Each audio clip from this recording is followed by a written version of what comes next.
ये कोर्ट के सामने एक बिल्डिंग बनती है सर, जिसे एमपी हॉस्टल कहते हैं। ये क्या जिंदा लाश खड़ी करके रखी हुई है 15 सालों से स्पीकर साहब।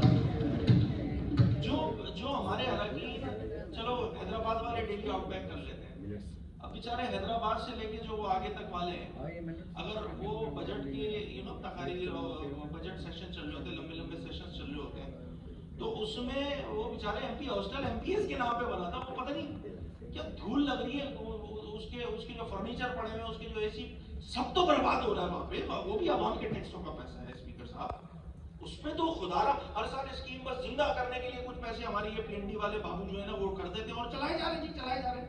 उसमें पता नहीं नैब की इंक्वायरी, तो ये इंक्वायरी, तो वो इंक्वायरी, और ढाक के 3 पात काम कुछ भी नहीं हुआ है।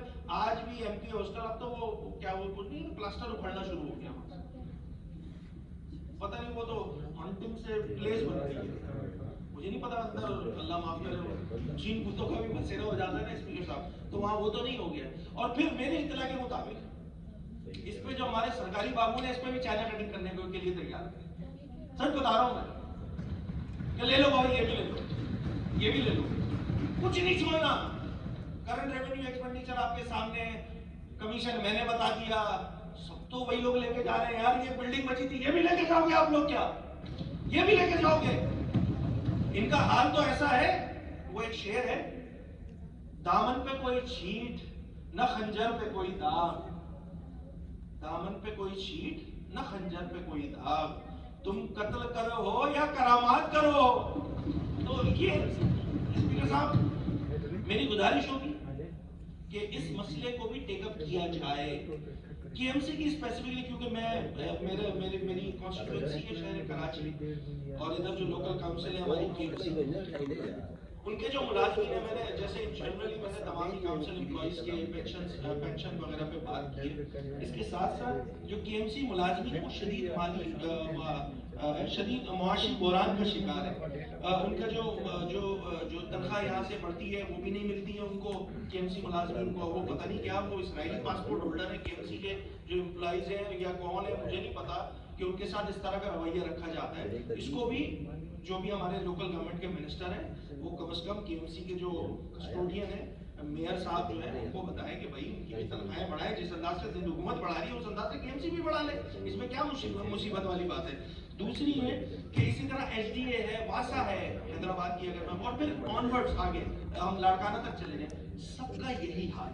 कहीं जो है तनख्वाहें नहीं बढ़ रही होती, लोकल काउंसिल में जो 30th गवर्नमेंट के तहत इदारे चल रहे हैं तो वो भी पाकिस्तानी है, वो भी सिंध के बाशिंदे हैं, सिंध के अफसरान हैं, सिंध के एम्प्लॉइज हैं, उनका भी ख्याल उसी तरह किया जाए जिस तरह सिंध सरकार जो है वो अपने कानूनी अमल बताओ, हमें बंद करो, कानूनी अमल बताओ भाई, मोबाइल से कानूनी अमल बताओ। मैं फायर ब्रिगेड का मैं जानबूझ के इसलिए तस्करा करना चाह रहा हूँ जो एम्प्लॉइज हैं, क्योंकि अभी हमारे पास रिसेंट इंसिडेंट हुआ गुड प्लाजा वाला, उन फायर फाइटर्स ने जो है अपनी शहादतें दी हैं, ठीक है ना, वो फुरकान मुझे याद है, मैं उसकी नमाज जनाजा भी अटेंड करने गया था। तो उन फायर ब्रिगेड के जो मुलाजमीन है ना उनका 36 मार्च से ओवर टाइम नहीं किया जा रहा है, बहुत छोटी छोटी बात, बहुत छोटी छोटी बातें। मैं चाहूंगा मिनिस्टर लोकल गवर्नमेंट जो है वो इसको नोट करें।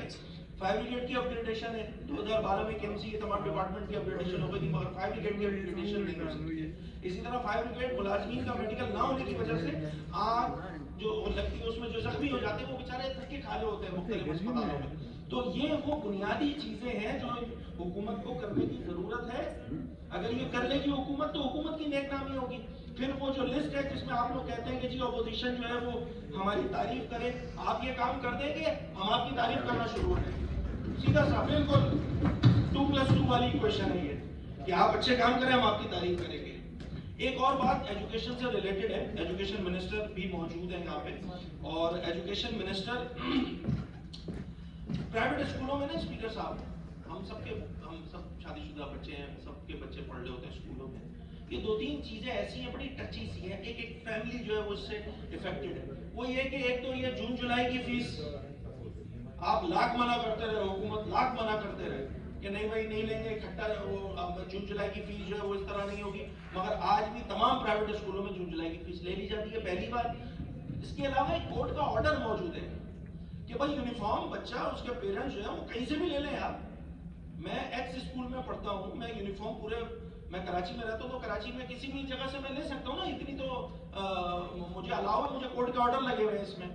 मगर हाल ये है कि स्कूल की जो इंतजामिया है, प्राइवेट स्कूल की जो इंतजामिया है, वो बाउंड करती है पेरेंट्स को कि आपको यूनिफॉर्म लेना है तो हमारे ही जो एक जो बुक स्टोर है वहीं से, या यूनिफॉर्म का जो सेंटर है जहाँ से यूनिफॉर्म मिलते हैं वहीं से मिलेंगे। तो ये जो बाउंडिंग हुई हुई है, हुकूमत बैठी हुई, हुकूमत बोलती है सदाशाह से, आप अभी पूछेंगे वो बोलेंगे नहीं गलत हो रहा है काम, गलत हो रहा है काम, मगर हो रहा है इस सूबे में।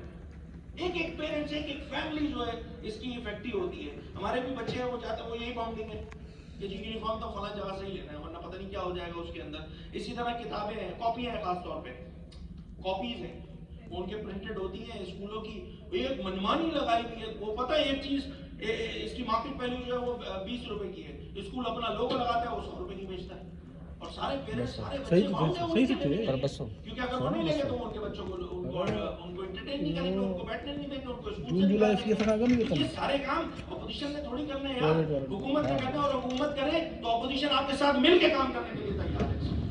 ये इसको खत्म करें यार, ये मेरे अपने घर का मसला है, इनके वाला को जाने वाले खबर है, नहीं जाते समझ नहीं हो रही। जमात इस्लामी का भी मसला है, पीटीआई के दोस्तों का भी मसला है, तो हम सबको मिलके काम करना होगा इसमें। इन चीजों पे आप इकट्ठा हो रहे हैं। आप ये काम करें, कसम से मैं फ्लोर पे खड़े होकर बोल रहा हूं, मैं आपकी तारीफ करूंगा। आप काम अच्छे करना शुरू होंगे, हम आपकी तारीफें करेंगे।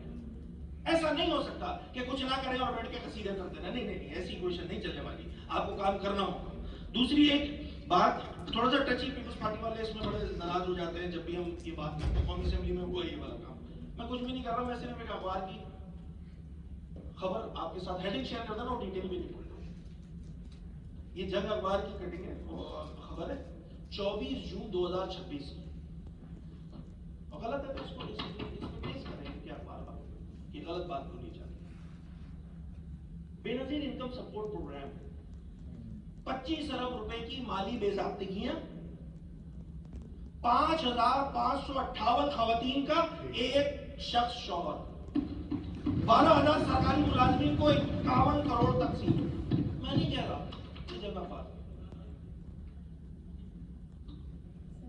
ठीक है।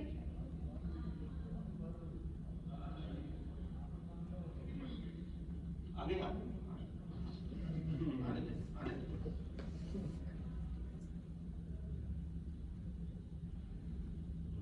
लगी थी, धुआं उठा था, तो ये सारी चीजें है ना, इरेगुलरिटीज है ना, तभी ये काम हुआ ना भाई।